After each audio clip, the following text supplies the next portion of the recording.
mabigin sariwain, pagliligtas niya sa atin. Tayo nagkakatipon sa ngalan ng Ama at ng Anak at ng Espiritu Santo. Amen. Ang pagpapala ng ating Panginoong Jesucristo, ang pag-ibig ng Diyos Ama, at ang pag-ibig-isang ng Banal na Espiritu naway sumainyong lahat. At sumaiyo rin. Maligayang pagdalo sa ating banal na pagdiriwang, mga kapatid. Kasama ng ating mga panalangin, alalahanin din natin ang mga taong humihiling ng ating panalangin. Atin ngayong ihanda ating sarili para sa ating banal na pagdiriwang. Inaamin ko sa makapangyarihang Diyos At at sa inyo, mga kapatid, na lubha kong nagkasala sa isip, salita at sa gawa at sa aking pagkukulang. Kaya isinasamo ko sa mahal na Birheng Maria, sa lahat ng mga anghel at mga banal, at sa inyo, mga kapatid, na ako'y ipanalangin sa Panginoong ating Diyos. Kaawaan tayo ng makapangyarihang Diyos, patawarin tayo sa ating mga kasalanan, at patnubayan tayo sa buhay na walang hanggan. Amen. Panginoon, kaawaan mo kami. Panginoon, kaawaan mo kami. Kristo, kaawaan mo kami. Kristo, kaawaan mo kami. Panginoon, kaawaan mo kami. Panginoon, kaawaan mo kami. Manalangin tayo. Ama naming makapangyarihan, para mo ng awang ilayo sa amin araw-araw ang lahat ng mga sumasalungat sa amin at tumahadlang, upang ang aming buong katauhan ay magkaroon ng kalayaan para kusang sundin ang iyong kalooban. Sa pamagitan ni Jesucristo, kasama ng Espiritu Santo, magpasawalang hanggan. Amen. Magsiupo mo na po ang lahat.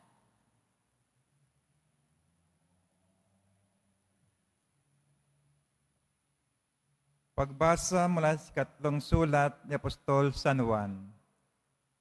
Mahal kong kaibigang Gayo, ang iyong paglingkod sa mga kapatid, kahit hindi mo kilala, ay nagpapatunay na tapat ka. Nagpatotoo sila sa simbahan rin tungkol sa iyong pag-ibig. At lalong mabuti kung matulungan mo sila sa kanilang paglalakbay, gaya ng nararapat sa mga lingkod ng Diyos. Sapagkat humayo sila sa ngalan ni Kristo at hindi tumatanggap ng anumang tulong sa mga di kumikilala sa Diyos. Dapat natin silang tangkilikin upang tayo makatulong sa pagkapalaganap ng katotohanan. Ang salita ng Diyos. Salamat sa Diyos.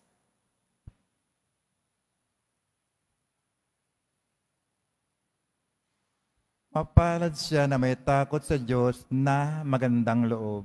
Mapalad siya na may takot sa Diyos na magandang loob. Mapalad ang tao na may takot sa Diyos, siyang sumusunod ng buong alindog. Ang kanyang lipi magiging dakila, pati mga angkan ay pinagpapala. Mapalad siya na may takot sa Diyos na magandang loob. Magiging sagana sa kanyang tahanan, katarungan niya ay walang katapusan. Ang taong matuwid, may bait at habag, kahit sa madilim, taglay ay liwanag. Mapalad siya na may takot sa Diyos na magandang loob. Ang mapagpautang nagiging mapalad, kung sa hanap buhay siya'y laging tapat, hindi mabibigo ang taong matuwid, di malilimutan kahit isang saglit. Mapalad siya na may takot sa Diyos na magandang loob. Magsitayo po ang lahat.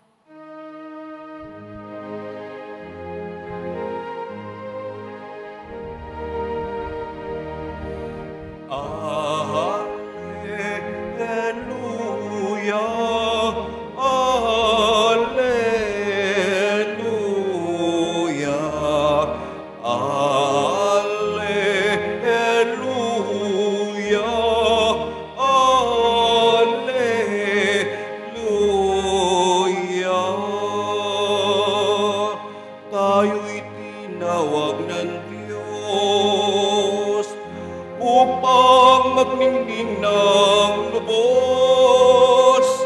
sa araw ni Kristong Jesus. Alleluia, Alleluia,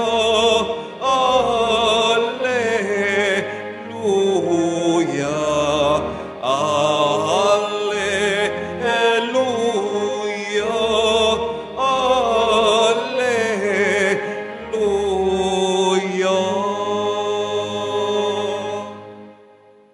Sumainyo ang Panginoon. At sumaiyo rin. Ang mabuting balita ng Panginoon ayon kay San Lucas. Papuri sa iyo, Panginoon.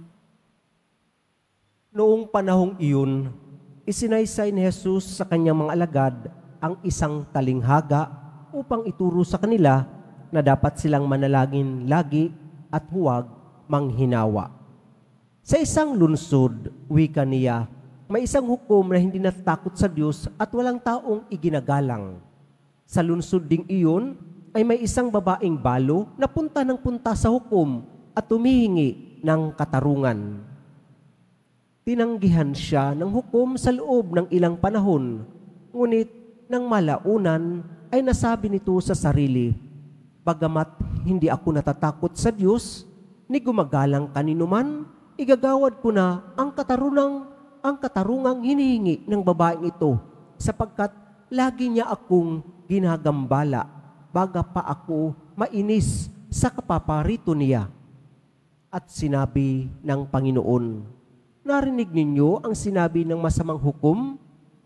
Hindi ipagkakait ng Diyos ang katarungan sa kanyang mga hinirang na dumaraing sa kanya araw-gabi. Bagamat tila nagtatagal iyon, sinasabi ko sa inyo, agad niyang igagawad sa kanila ang katarungan. Ngunit pagdating ng anak ng tao sa daigdig na ito, may makikita kaya siyang mga taong nananalig sa kanya?" Mga kapatid, ang mabuting balita ng ating kaligtasan.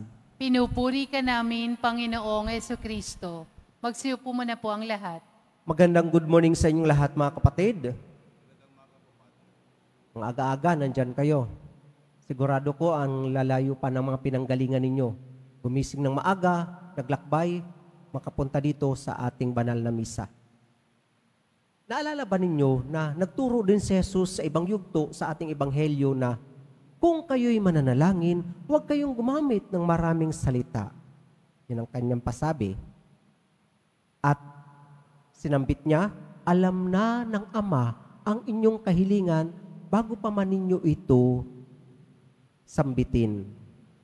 Kaya nga itinuro niya ang dasal na Ama namin. Kung kayo'y mananalangin, ganito ang inyong sambitin. Ama namin, sumasalangit ka. Pero sa ngayon, sa ating ebanghelyo na ngayon, sabi naman ng ating Panginoong Jesucristo, isang talinghaga ang itinuro niya sa kanila na dapat silang manalangin lagi at huwag manghinawa. At ikwinento niya ang isang balo sa isang lungsod at meron namang isang hukom na hindi gumagalang sa Diyos ni kanino mang tao. Pero dahil sa kapupunta ng balo na ito, nasambit ng hukom, bagamat hindi ako natatakot sa Diyos, ni gumagalang kanino man, igagawad ko na ang katarungang hinihingi ng babaeng ito, sapagkat lagi niya akong ginagambala. Baga pa ako mainis sa kapaparito niya. At sinambit ng ating Panginoong Jesucristo, narinig ninyo ang sinabi ng hukom? Kung ang masamang hukom tutugon sa taong merong persistence, paano pa kaya ang Panginoong Diyos? Hindi ipagkakait ng Diyos ang katarungan sa kanyang mga hinirang na dumaraing sa kanya araw-gabi, bagamat tila nagtatagal iyon. Mga kapatid, ang panalangin ay hindi po isang vending machine o joke box na halimbawa sa vending machine po, di ba?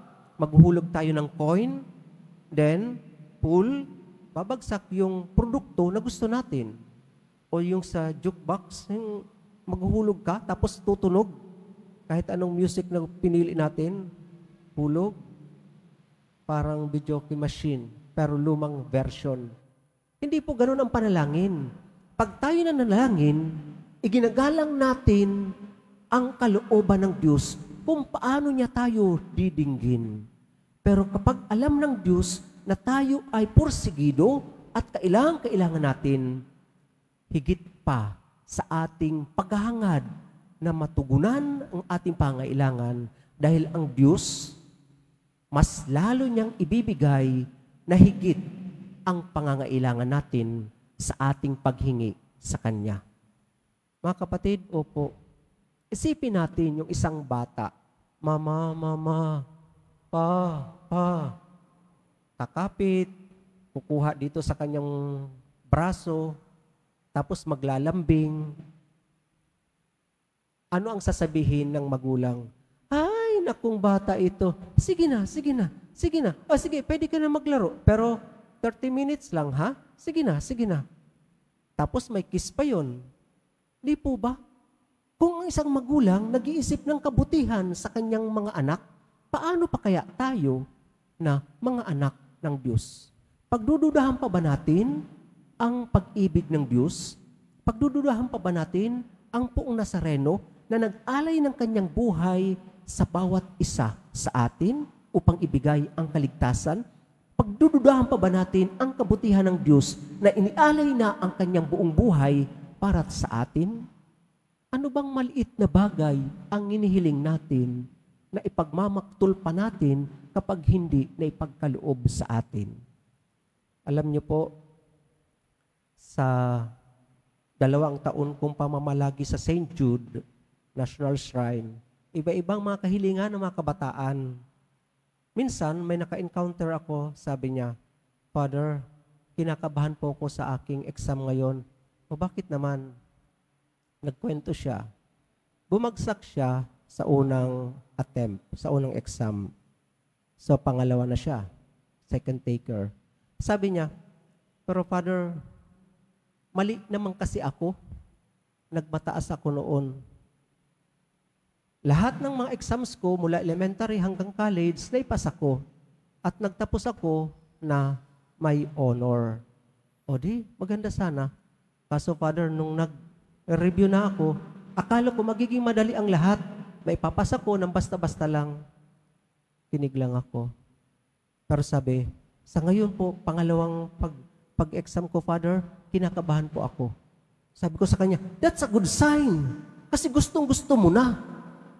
Pag ipinagkaloob sa iyo ng Diyos yung unang exam mo, magiging masaya ka kaya?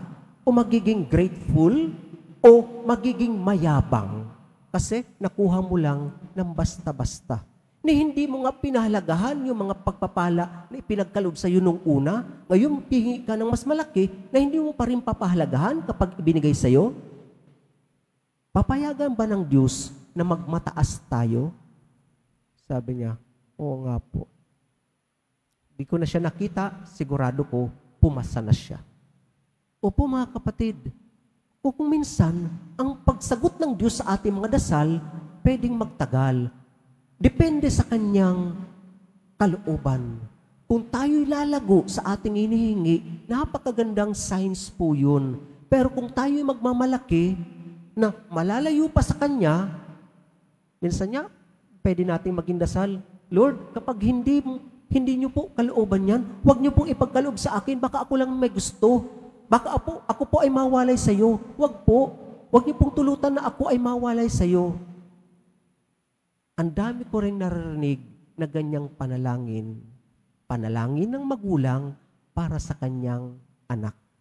Father, yung anak ko, pinagdasal ko yan, nung mag-resign yan sa trabaho niya, merong kagad kasunod, pero sabi ko, Lord, kung hindi naman po magiging maayos yung anak ko dyan, huwag niyo pong ipahintulot. Nag-decide yung anak, sabi ng anak, hindi po, ma, mag-rest muna ako. Tuwang-tuwa ang magulang kasi mas kailangan ng kanyang anak yung pahinga na yun. na ipinagkakaloob ng Diyos.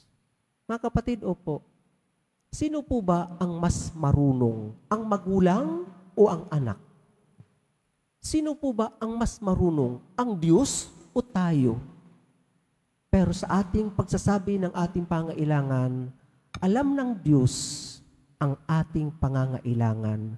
Nawa ang maging dasal natin sa bawat ating kahilingan, Panginoon, sana po maging malapit ako sa inyo.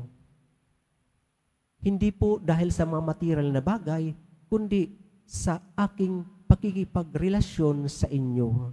Sana po laging kayo ang aking hanapin at hindi lamang ang iyong mga pagpapala. Sigurado ko, ang Panginoon ay nakangiti sa atin, nadidinig sa ating mga panalangin. Seek first the kingdom of God, and all these things shall be added unto you. Hanapin natin muna ang kaharian ng Diyos at ang lahat ay pagkakaloob sa atin. Pagtiwalaan natin ang Diyos na siyang pinagmulan, bukal ng lahat ng mga pagpapala at ating bigay sa Kanya ang ating mga pangangailangan at ang ating pagtitiwala. Magsitayo po ang lahat. Minamahal kong mga kapatid, manalangin tayo ng walang humpay at huwag mawalan ng pag-asa, sapagkat ibibigay ng Diyos ang katarungan sa Kanyang mga hinirang na tumatawag sa Kanya sa araw at gabi. Pinalalakas ang ating loob ng katuruang ito ng ating Panginoon. Lumapit tayo sa Ama, dala ang ating mga kahilingan. Ama, pakinggan mo ang aming mga panalangin. Ama, pakinggan mo ang aming mga panalangin. Ang simbahan, sa pamamagitan ng kanyang mga lingkod, naway maging masigasig sa gitna ng mga pagsubok at pagdurusa, at huwag mawala ng tiwala sa pagpapahayag ng Ebanghelyo. Manalangin tayo. Ama, pakinggan mo ang aming mga panalangin. Ang mga pinanghihinaan ng loob at natutuksong sumuko na sa pagsusumikap na mamuhay ng mabuti, naway makatagpo ng bagong lakas sa pananampalataya sa Diyos. Manalangin tayo. Ama, pakinggan mo ang aming mga panalangin. Yung mga nahihirapang magdasal, naway maging masigasig muli sa pananalangin at bigyang puwang ang Diyos sa kanilang pang-araw-araw na buhay. Manalangin tayo. Ama, pakinggan mo ang aming mga panalangin. Ang mga may sakit sa gitna ng kanilang mga paghihirap, naway patuloy na magtiyaga at huwag mawala ng pag-asa. Manalangin tayo. Ama, pakinggan mo ang aming mga panalangin. Ang mga yumao, naway tumanggap na makalangit na gantimpala para sa kanilang mga pagsusumikap sa mundo. Manalangin tayo. Ama, pakinggan mo ang aming mga panalangin. Sa katahimikan ng ating puso, ating idalangin ang ating mga personal na kahilingan.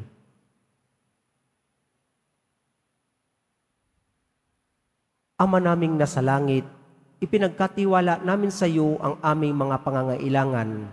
Ipakita mo sa amin ang paraan ng pananalangin walang humpay upang kami ay maging kaisa mo. Hiniling namin ito kay Kristong aming Panginoon. Amen. Magsiupo muna po ang lahat.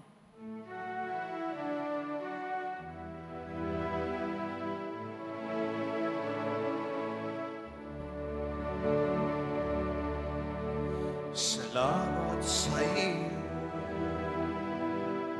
aking Panginoong Hesus. Ako'y inibig mo at inaking lubos. Ang tanging alay ko sa iyo, aking Ama, ay buong buhay ko, puso at kaluluwa. Di makayan ng maipagkaloob mamahalin iyas, hinihintong nilukob ang aking dalangin. O Diyos ay tanggapin ang tanging alay ko, naway gamitin ito lamang, Ama, wala nang iba pa akong hiniling. Magsitayo po ang lahat. Manalangin kayo mga kapatid upang itong ating paghahain ay kalugdan ng Diyos ang mga makapangyarihan sa lahat. Tanggapin nawa ng Panginoon itong paghahain sa iyong mga kamay, sa kapurihan niya at karangalan, sa ating kapakinabangan at sa buong sambayanan niyang banal. Manalangin tayo.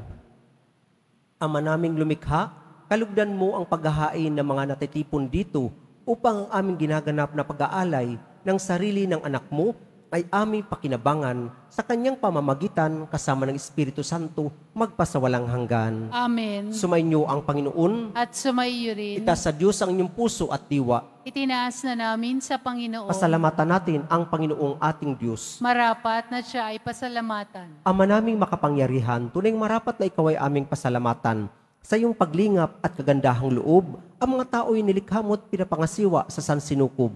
Sa hangad mong siya'y iwastong lubos, siya'y pinagdusa mo sa kanyang pagtalikod. Sa iyong pagiliw, iyong ipinahintulot na makabalik siya sa pamagitan ni Kristo Jesus.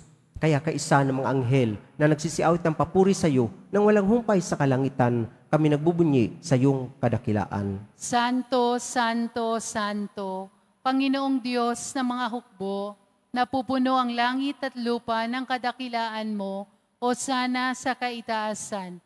Pinagpala ang naparirito sa ngalan ng Panginoon, o sana sa kaitaasan. Magsilhod po ang lahat. Ama naming banal, ikaw ang bukal ng tanang kabanalan. Kaya't sa pamagitan ng iyong Espiritu, gawin mong banal ang mga kulob na ito upang para sa amin maging katawan at dugo ng aming Panginoong Hesukristo. Bago niya pinagtiis ang kusang loob na maging handog, hinawakan niya ang tinapay, pinasalamatan kanya, pinaghati-hati niya yun, iniabot sa kanyang mga alagad at sinabi, "Tanggapin ninyong lahat ito at kanin. Ito ang aking katawan na ihahandog para sa inyo."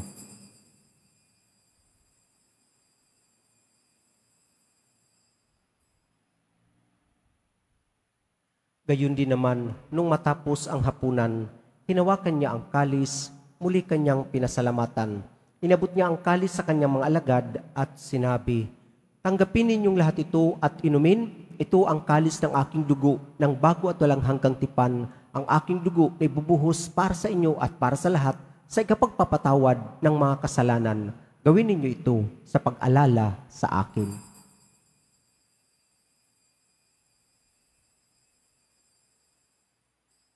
Magsitayo po ang lahat.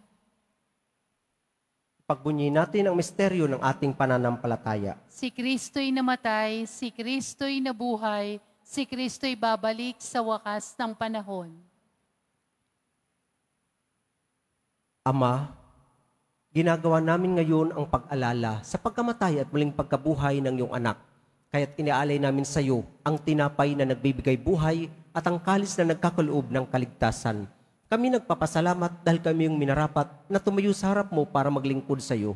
Isinasamo namin kaming magsasalo-salo sa katawan at tubo ni Kristo ay mabuklod sa pagkakaisa sa pamagitan ng Espiritu Santo. Ama, lingapin mo ang simbahang laganap sa buong digdig. Puspusin mo kami sa pag-ibig, kaisa ni Francisco na aming Papa, at ni Jose na aming Obispo at ng Tanang Kaparian. Alalahanin mo rin ang mga kapatid naming nahimlay na may pag-asang sila'y muling mabubuhay, gayon din ang lahat ng mga pumanaw. Kaawaan mo sila at patuloyin sa iyong kaliwanagan. Kaawaan mo at pagindapatin kaming lahat na makasalo sa iyong buhay na walang wakas. Kaisa ng Mahal na Birheng Maria na ng Diyos, ng kabiyak ng puso niyang si San Jose, kaisa ng mga apostol, ni San Juan Bautista at ang lahat ng mga banal na namuhay dito sa digdig ng kalugod-lugod sa iyo, maipagdiwang nawa namin ang pagpupuri sa kararangal mo sa pamagitan ng anak na aming Panginoong Hesukristo. Sa pamagitan ni Kristo, kasama niya at sa Kanya, ang lahat ng parangal at papuri ay sa iyo, Diyos amang makapangyarihan, kasama ng Espiritu Santo, magpasawalang hanggan. Amen. Sa pamagitan ng binyag, tayo'y naging mga anak ng Diyos. Bilang isang pamilya, tayo tumawag sa ating iisang Ama. Ama namin, Sumasalangit ka, sambahin ang ngalan mo, mapasa amin ang kaharian mo, sundin ang loob mo, dito sa lupa para nang sa langit. Bigyan mo kami ngayon ng aming kakanin sa araw-araw, at patawarin mo kami sa aming mga sala, para nang pagpapatawad namin sa nagkakasala sa amin. At huwag mo kami ipahintulot sa tukso, at iadya mo kami sa lahat ng masama. Amen. Hinihiling namin kami adya sa lahat ng masama, pagkalooban ng kapayapaan araw-araw, iligtas sa kasalanan, at ilayo sa lahat ng kapahamakan, samantalang aming pinananabikan ang dakilang araw ng pagpapahayag ng tagapagligtas naming Seso Kristo. Sapagkat iyo ang kaharian at ang kapangyarihan at ang kapurihan magpakailanman. Amen. Panginoong Kristo, sinabi mo sa mga apostol, kapayapaan ang iniiwan ko sa inyo, ang aking kapayapaan ang binibigay ko sa inyo. Tungayan mo ang aming pananampalataya at huwag ang aming pagkakasala. Pagkalooban mo kami ng kapayapaan at pagkakaisa, ayon sa iyong kalooban, kasama ng Espiritu Santo, magpasawalang hanggan. Amen. Ang kapayapaan ng Panginoon naway laging sumainyo. At sumaiyo rin. Mga kapatid, ating ibigay ang kapayapaan sa bawat isa.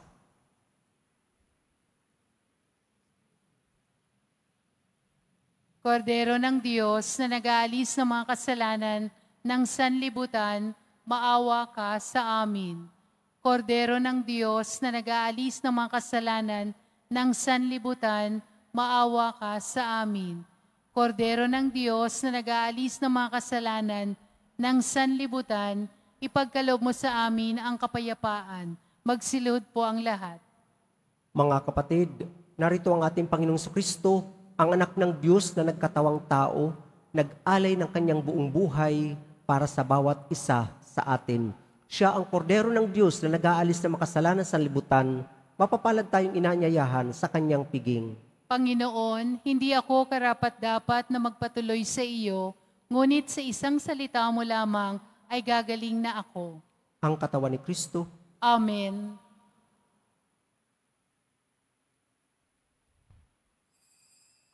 Para sa lahat ng tatanggap ng banal na komunyon, sasagot po tayo ng Amen. Pagkasabi ng pari o ng lay minister ng katawan ni Kristo, at isubo agad sa bibig bago umalis sa harapan ng pari o lay minister. Sumunod po tayo.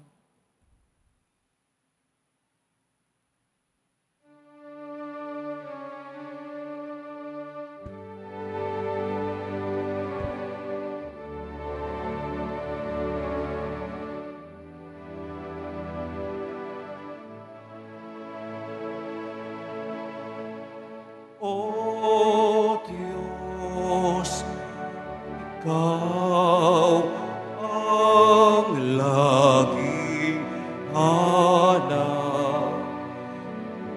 Loob ko'y Ikaw ang tanging hangad na uhaw ako parang tigab na lupa sa tubig ng iyong pag-aaruga.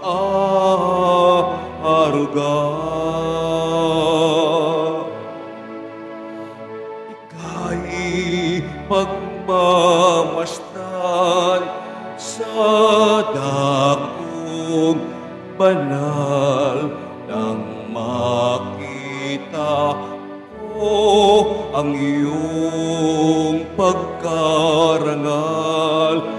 Dadalangin akong nakataas, aking kamay magagalak na awit ng papuri ialay.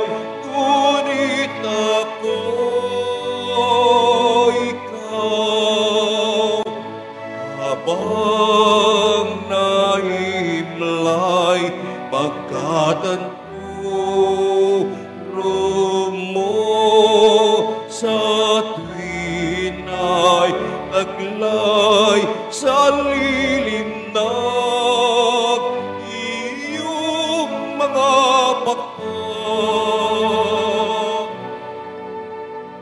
Umaawit akong buong galak, aking kaluluwa'y umakapit sa iyo.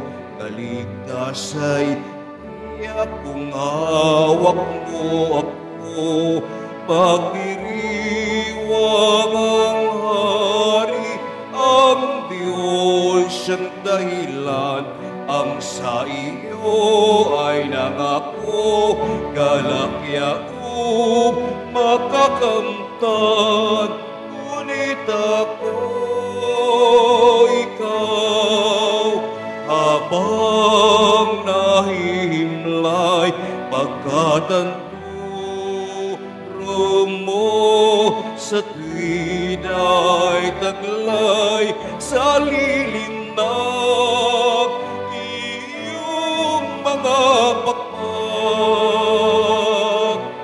Umaawit, umaawit, umaawit akong buong galak.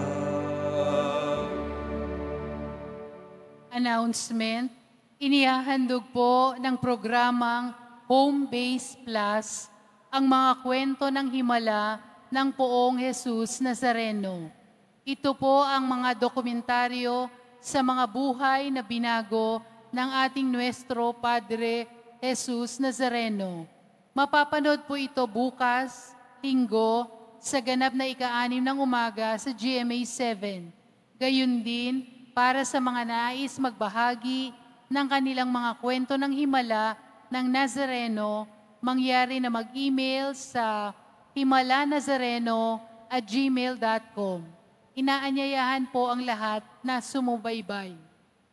Mga kadeboto, mabibili pa rin po ang ating parish sa ating parish finance office ang Nazareno Images, Nazareno Medallion at ang Nazareno Prayer Booklet.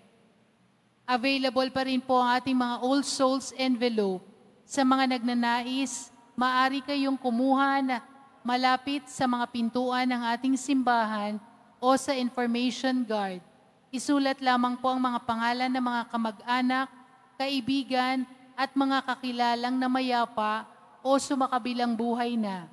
At sa buong buwan ng Nobyembre, ito po ay ating isasama sa lahat ng mga misa na nagaganap sa ating simbahan. Mga paalala sa mga nagsisimba. Pagkatapos ng misa, wiwisikan po ang lahat ng banal na tubig. Pinakikiusapan ng lahat na manatili lamang muna sa inyong mga lugar. Tanging sa Quezon Boulevard o sa Plaza San Juan lamang ang labasan ng lahat. Sumunod po tayo. Maraming salamat po sa inyong pagdalaw at pagsisimba sa Basilica Menor at Pambansang Dambana ng Jesus Nazareno. Magsitayo po ang lahat. Manalangin tayo. Ama naming mapagmahal, tinatanaw naming utang na loob ang banal na pakikinabang at inuluhog naming ang Espiritu Santo ay mag-umapaw sa kalooban naming kanyang tinitigib ng iyong kadakilaan upang ang iyong kagandahang loob ay manatili sa amin palagian sa pamagitan ni Jesucristo kasama ng Espiritu Santo magpasawalang hanggan. Amen. Mga kapatid, ating ipagdasal ang ating mga minamahal na yumao at ang lahat ng mga kaluluwa sa purgatorio. Panginoon naming Diyos, Ama namin, Ikaw po ang dahilan ng aming pagsilang, sa iyo galing ang aming hiram na buhay. Buong kababaang loob po kaming nananalangin at kami nagmamakaawang kalugdan mo po ang mga kaluluwa ng mga pumanaw na sa mundong ito. Sila naway magkamit ng buhay sa iyong piling. Alisin mo ang anumang mga karumihan ng kasalanan upang sila ay maging marapat sa iyong walang hanggang kalinisan. Iahon mo sila mula sa purgatorio at bigyan ng puwang sa iyong kaharian sa langit. Kapayapaan kailanman ang igawad ng may kapal sa mga yumaong nagsipanaw. Sila naway silayan ng iyong ilaw na walang hanggan. Amen. Mapanatag nawa sila sa kapayapaan. Amen.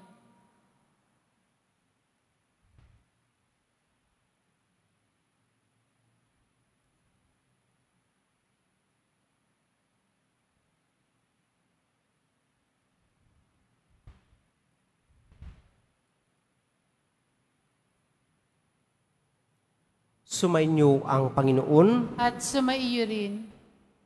Mahal na poong Jesus Nazareno, inihayag mo sa pamagitan ng krus ang walang maliw na pag-ibig ng Diyos sa sangkatauhan.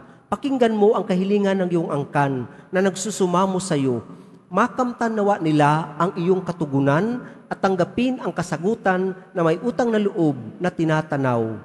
Basbasan din po ninyo ang mga daladala nilang mga imahin at dasalan. Sa pamagitan ng bendisyon na ito, naway maalala nila ang mga pangako nila noon sa binyag, na ikaw ang kanilang iibigin at paglilingkuran bilang Panginoon magpasawalang hanggan. Amen. Pagpalain kayo ng makapangyarihang Diyos kasama ng inyong mga mahal sa buhay, Ama, Anak, at Espiritu Santo. Amen. Humayo kayong taglay ang kapayapaan ng poong Jesus Nazareno. Salamat sa Diyos.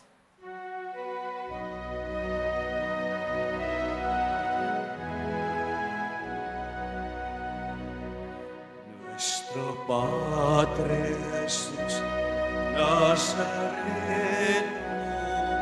sinasamba ka namin.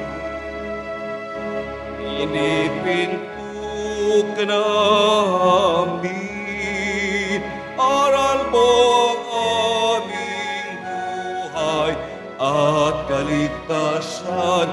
Nuestro Padre Jesús Nazareno, iligtas mo kami sa kasalanan. Ang krus mong kinamatayan ay sagisag ng aming kaligtasan. Nuestro Padre Jesús Nazareno, dinarangal ka namin. Nuestro Padre Jesús Nazareno, dinulwalhati ka namin. Nuestro Padre Jesús Nazareno, dinarangal ka namin. Nuestro Padre Jesús Nazareno, dinulwalhati